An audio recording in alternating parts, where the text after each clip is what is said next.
I never thought that a few nights ago that I'd be on the phone arranging messages between Kennedy and John Katsimadidis at 3 in the morning. And I was drifting in and out of sleep thinking I was dreaming. But he said that he would write a letter to our Canadian government. And we got that. So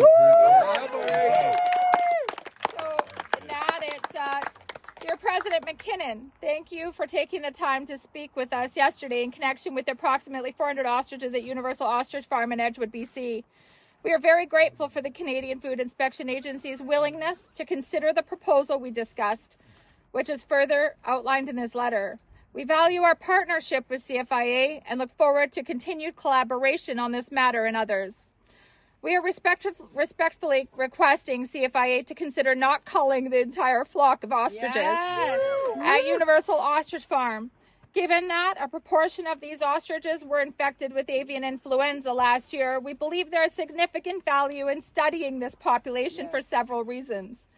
One, the flock is a controlled environment that enables longitudinal, I need my glasses, studies of the natural history status post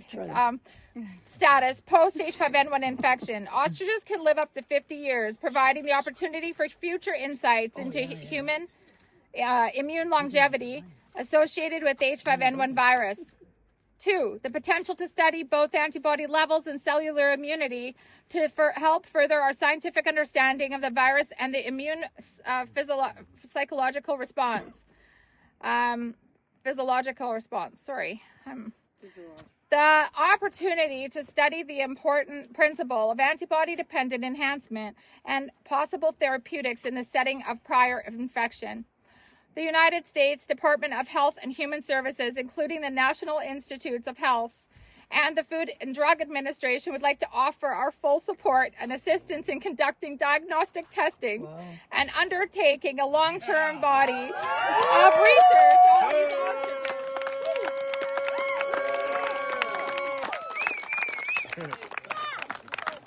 Well, we understand, it says, where was I? That was good. Yeah.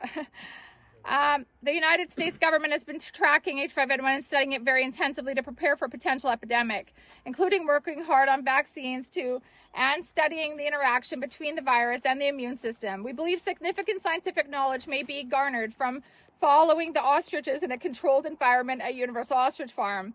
While we understand the importance of preventing the spread of H5N1, we believe the discussion to cull the entire flock of approximately 400 ostriches made nearly 6 months after the initial positive test results will not influence the current health status of surviving birds.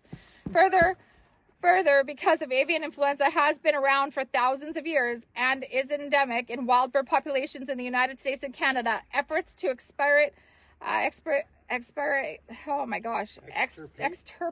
thank you, it by culling birds will be fruitless. There's just a bit more, sorry.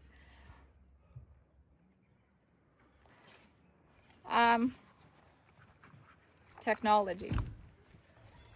Unless we are willing to exterminate every wild bird in North America, we propose that our governments work together to devise more nuanced and thoughtful protocols based upon the emerging scientific evidence for controlling outbreaks in domestic flocks.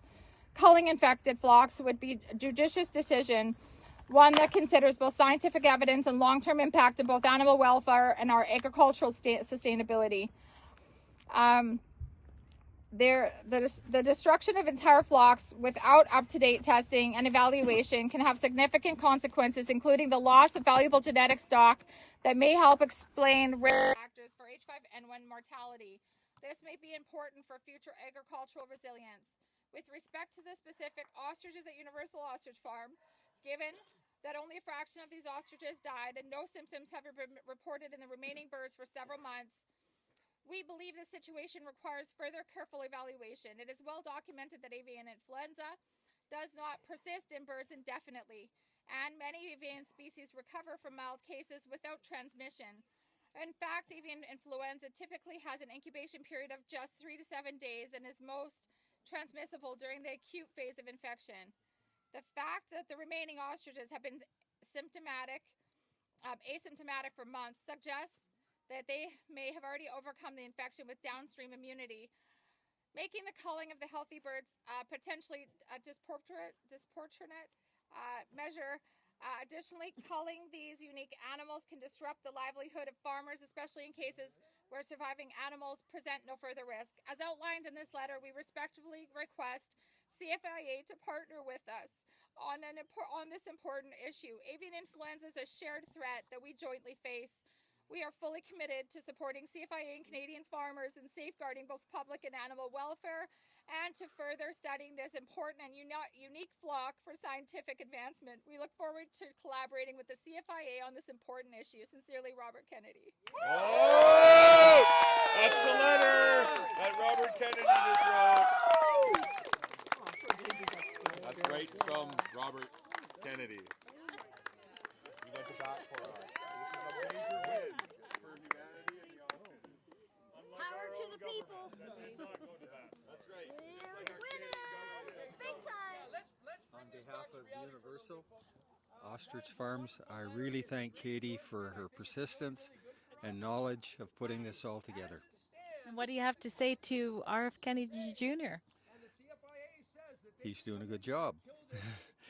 Study the science, follow the science, and natural herd immunity, and that's the way to go forward. Natural antibodies, not all lab produced.